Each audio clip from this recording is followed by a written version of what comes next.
राष्ट्र गुणगान यात्रा जो 25 अगस्त से लगातार चल रहा है, इसमें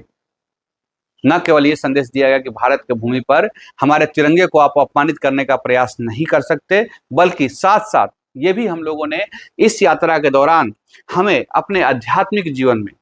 आर्थिक जीवन, सामाजिक जीवन, शैक्षणिक जीवन, राजनीतिक जीवन और स्वास्थ्य जैसे बहुआयामी मुद्दों पर चर्चा किया कि क्या होना चाहिए और इसके प्रति हमारा और हमारे हमारे अपने राष्ट्र के प्रति हमारा क्या दायित्व होना चाहिए। हम लोगों ने यह भी बात किया कि हमारा अधिकार क्या है, कर्तव्य क्या है और सरकारी नियम कानून की भी जानकारी हमें होनी चाहिए, तभी आप इस लोकतंत्र के एक मजबूत नागरिक बन सकते हैं।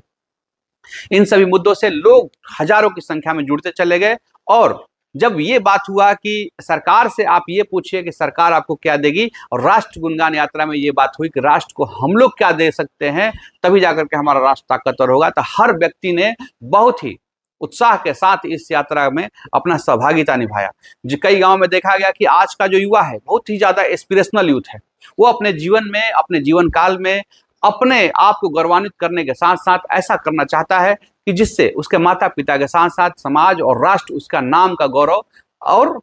राष्ट्र उसका गुणगान करे कि नहीं, ये युवा बहुत अच्छा कर रहा है इस क्षेत्र में जाकर के। आज का युवा केवल राजनीति से प्रभावित नहीं है, वो अलग अलग क्षेत्र में, चाहे टेक्नोलॉजी का क्षेत्र हो या शिक्षा का क्षेत्र हो या आर्थिक विकास का, व्यवसाय का क्षेत्र, अलग अलग क्षेत्र में एडवेंचर करना चाहता है। ये बहुत बड़ी ताकत आने वाला समय में भारत को बनने जा रहा है। कुछ युवा ऐसे भी हैं जिनको गति और दिशा नहीं मिलने के कारण कई जगह मैं देखा कि शाम होते ही एक समूह बना करके कोई पबजी खेल रहा है, कोई अपना समय दोपहर में कहीं इंटरनेट पर काट रहा है। ये युवा लगभग 8 क्लास से लेकर के ये 12 क्लास तक के थे। इन युवाओं को मुझे लगता है इस राष्ट्र गुणगान यात्रा के तहत भी इनको मार्गदर्शन देने का प्रयास किया गया और इसके साथ साथ मैं आप सभी माता पिता और अभिभावक को भी मैं ये निवेदन करता हूं कि इन युवाओं को मार्गदर्शन दीजिए, क्योंकि युवा केवल आपकी ताकत नहीं है, बच्चा केवल आपका बच्चा नहीं है, ये राष्ट्र का ही बच्चा है।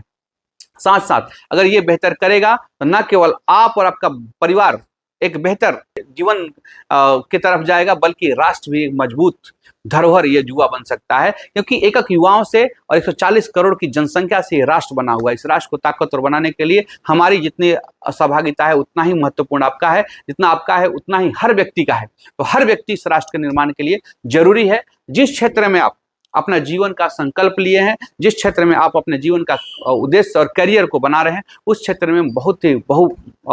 मजबूती से आप आगे बढ़िए, ताकि ये राष्ट्र को ताकतवर बनाया जा सके, जिससे कोई भी देश, अमेरिका जैसे देश हमारे देश के खिलाफ कोई षड्यंत्र करने का प्रयास नहीं कर सके, अमेरिका जैसे देश कोई टेरिफ की बात नहीं कर सके, और भारत के नेतृत्व में एक ऐसा दुनिया बने, मानव जाति का ऐसा परिकल्पना हो कि इसमें छोटे बड़े सभी देश सहज सुरक्षित महसूस करें, जिसमें ना अहिंसा हो, क्योंकि हमारा